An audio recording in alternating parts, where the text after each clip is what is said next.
I don't know how, but I'm here, in this situation, lost in a sea of uncertainty and shadows, with the cold piercing my skin like invisible needles. And yet, something inside me begins to awaken. Flashbacks of my life emerge in my mind like fleeting flashes, as if my entire existence were being projected before my eyes in a whirlwind of memories. I see myself when I was just a child, taking my first steps, my parents' laughter filling the air, then, the years of school, the friends I made, the lessons I learned, the days when I felt like the world was at my feet, and those when everything seemed to fall apart. I remember high school, the intense emotions, the victories I celebrated, and the failures that marked me. I see the faces of the people I loved, the promises I made, and the goodbyes that hurt. And then, the most recent memory breaks through my mind with the clarity of broken glass. I was on my yacht, celebrating my graduation, the last big night before we all went our separate ways. Laughter, music, toasts, a perfect moment. A moment that should have been recorded in my memory as one of the happiest of my life. But something changed everything. The yacht shook with unexpected force, a shock that took me by surprise. He was leaning on the railing, distracted, oblivious to what was coming, and suddenly the world tilted. I felt how my body lost its balance, how the ground disappeared under my feet and I fell into the void. The impact against the water was an icy blow that took my breath away. Now I'm here, floating in the dark. It's cold, a cold that penetrates to the bones, that numbs my senses. But that doesn't matter to me anymore. Because while my body shakes, my mind is still trapped in memories, in everything I was, in everything I lost. However, in the distance, between the sound of water and my own labored breathing, I hear voices, shouting. My companions call me in despair, their voices broken by fear and confusion. They shout my name. They tell me to swim, to come back, to hold on to something. They ask for help. They cry out for help. And well, what am I right now? Am I dead? Don't know. I guess I'm still alive because I can still hear them. But little by little, their voices become more distant, as if the real world was fading around me. It's strange. I always thought dying would be painful, that drowning would be desperate, that my body would fight with all its being for one last breath, but it is not like that. There is no panic, there is no suffering, only cold, and an indescribable peace. Sleep takes over me like a soft lullaby that invites me to close my eyes and surrender. And yet, there it is, right at the edge of my vision, in the dark depths that lie beneath me. Whatever shook the yacht, what made me fall, an immense and distorted silhouette. Something that should not be there, something that does not belong to this world. But at this point, what does it matter? The cold surrounds me, the calm drags me, and the darkness welcomes me with open arms. The water was crystal clear, and through it he could see the reflection of the moon, a silvery oval that trembled with the gentle ripples of the surface. Light filtered in weakly, painting pale flashes around me as I descended. For a moment I looked up and saw the yacht that, just minutes before, was the center of a celebration, full of life, laughter, and music. Now, he had become a distant shadow, a shrinking speck in the water, a colossus that could house hundreds of people reduced to the size of my thumb. How ironic, how strange, there is no despair in me, just a feeling of peace, a calm that surrounds me like a whisper in the darkness. Before getting here, my life was not easy. University was a path full of thorns, marked by problems with my family. My mother's death was a turning point, a wound that never fully healed. It forced me to grow up suddenly, to stand on my own 2 feet, to work tirelessly until I got my degree. I believed that that effort would mean something, that it would be my salvation, that it would give me purpose. And for what? so that everything would collapse in a single instant, so that everything would end here, in the immensity of the ocean, sinking into the night without witnesses, without goodbyes, without future. And yet, there is no pain. There is no burning in my eyes, even though the water is salty. In fact, the taste in my mouth is not bitter or metallic as I expected. It's sweet, fresh water. That detail should have alarmed me. It should have made me react, scream, fight for the surface. But he didn't do it, because I wasn't alone. I felt it. Around me, the darkness was not just an absence of light. There was something there, something watching me. I couldn't see him clearly. His form was a blur in the shadows, a faceless outline. But his presence was undeniable. He analyzed me, as if he were trying to understand me, to decide what to do with me. And yet he felt no fear. I didn't feel worried. I only understood one simple and undeniable truth: my end had come.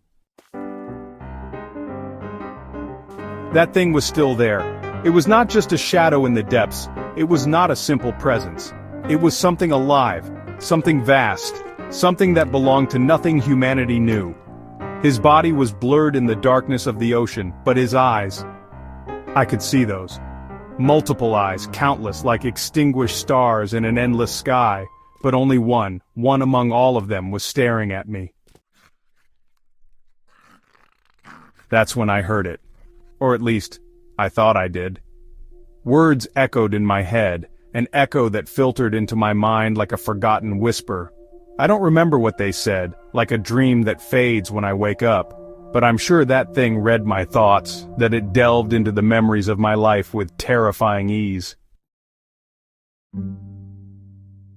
This was not normal, not even for the ocean. What was in front of me was colossal, enormous. His eye, the one that kept looking at me, was bigger than the yacht itself. I couldn't comprehend its full form, only fragments, only the feeling of something impossible that existed beyond any logic. Then a question formed in my mind. Because? Why did the yacht shake so violently? Why did you throw me here in this abyss? Maybe everything was predestined. Perhaps, unbeknownst to me, I had marked my destiny long before I fell into the water. And yet, there was no anger in me, no fear, no resistance. I just wanted to keep sinking. I wanted to remain enveloped in this feeling of calm, to float in the immensity of the ocean once again. My eyelids became heavy, everything became slow, blurry, my eyes closed more and more until finally, I arrived in the dark. When I reached the darkness, everything I knew faded into the void. There was no light, no shape, no horizon, just an endless abyss where time seemed to dissolve into stillness. It was there, in that place where not even thoughts had an echo, that I saw her. A silhouette, barely perceptible, floating between constellations that shone in the distance, distorted as if they were no longer part of this universe. He looked like a giant fish, his eyes multiplied like lost stars, each one staring at me with a breathtaking intensity. It was similar to the creature that had hovered near me in the ocean, but much vaster, older, as if part of the very essence of the universe. The figure began to move, moving slowly through the void as if space itself was opening up before it. Then his voice came, deep, resonating throughout the void like a whisper that crossed the dimensions and reached the deepest part of my being. "It's not your time," he said, and the words drifted across the sea of darkness, enveloping everything in their path. "But soon it will be. Be prepared when that happens, for the stars will mark your end." Those words remained floating, suspended in the air, like a sentence of something inevitable. And, although fear tried to take over me, a sense of acceptance emerged, as if it were already marked, as if the stars, the same ones that watched from above, already knew what was coming. Something inside me understood that it was not the end, but a prelude, a destiny sealed by something much greater, far beyond what human eyes could comprehend. And then, silence enveloped me again, as the silhouette slowly disappeared into the vastness, leaving only the echo of its presence and the stars that now seemed to shine with a new intensity. Deep down, where shadows and creatures mingled with the darkness, he could make out more shapes, more presences that crept like silent whispers. One of them, a tentacled creature, moved its body with frightening grace, as if the waters themselves were twisting around it. Another, more robust, looked like a crustacean, something similar to a crab, but with a structure so alien that its mere existence seemed impossible in this world. However, despite their size and presence, none of them seemed interested in me. None of them looked at me with the curiosity I expected, nor showed a hint of what the many-eyed creature had shown. Except the shark. The appearance of that beast was as unexpected as it was terrifying. It was not like any shark one could imagine, but an ancient version, something that had been born 400 million years ago. Its shape was strange, as if its design were taken from an ancient dream, twisted by the passage of eons. A long, robust body with skin that seemed tougher than any known material, like a shell that reflected darkness itself. But the most disturbing thing, what really chilled my blood, was his face. Instead of two eyes as you would expect, this shark had a multitude of eyes roaming its body. Each of those eyes was like a window to the abyss, reflecting the infinite night that surrounded us. And as I looked closer, I saw something strange about them. Each one seemed to contain a small part of the starry sky, as if they were fragments of the cosmic darkness itself, as if the night itself had been trapped within their eyes. The dots shone, twinkling with the intensity of millions of distant stars, as if each of those eyes were a reflection of everything that had ever existed and everything that could exist. He didn't seem to have any intention of attacking me, but his presence was even more terrifying for his indifference. It was a primordial force, something that did not belong to this world, that did not see me as prey, but as a simple observer in the vast web of existence. And yet I felt his gaze, not because he was looking at me, but because each of his eyes reflected the same sense of desolation as the darkness itself. It was as if that shark with its starry eyes knew the fate of all those who were lost in the depths, as if it itself were a witness to cosmic death, a guardian of the secrets that were hidden beyond time and space. And before I could process his words, a deep vibration ran through my entire being, as if every atom of my body was being swept away by a cosmic whirlpool. That feeling of being suspended between the past and the future intensified. When I moved my hand, the silhouettes of my childhood and my adulthood appeared, floating before my eyes like scattered fragments of my own existence, spun by an invisible thread that connected all the moments of my life. I saw my younger self, running in the fields, laughing without care. I saw my older face, marked by experiences and time, with eyes full of wisdom and pain. I saw them all in every phase of my life, in a cycle that seemed endless, each image blurred and superimposed on the next, as if my existence were just a flicker in the vast stream of time. But at the same time, I felt that everything was in the same place at the same moment, floating in this dimension without time or space. The shark's voice echoed again, louder this time, filling the void with its power. "Wake up now, get out, I don't need you here yet, I'll bring you another time not too far away, get out!"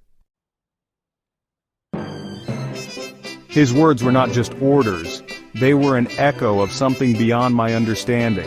Something inside me, a force that until that moment I had not understood, told me that death was not just an end, but a continuous cycle, an eternal dance between memories and destinies, between being and non-being.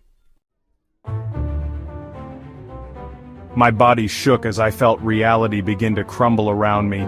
as if the entire universe was about to swallow everything that had been. The darkness thickened, and somehow I knew I had to leave, that it wasn't my time yet. The feeling of peace, of acceptance, of having touched something beyond this world, enveloped me once again. But the shark was right. It wasn't my time yet. Something inside me understood that there was more, that this was not the end, just a pause, something bigger than me, something that unfolded in the stars and was reflected in the waves of the sea, was waiting for me. And so, as the vibration dragged me back to consciousness, the silhouettes of my life slowly faded away, like a forgotten dream waking up.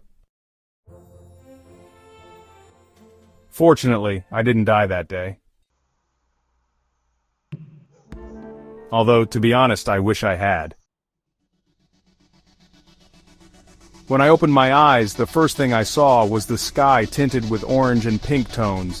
The sun was just peeking over the horizon, illuminating the beach on which I lay with its soft light. A murmur of voices around me brought me out of my daze. Police, paramedics. They all surrounded the area, moving quickly, exchanging words that my still sleepy mind could not process. Then my body reacted.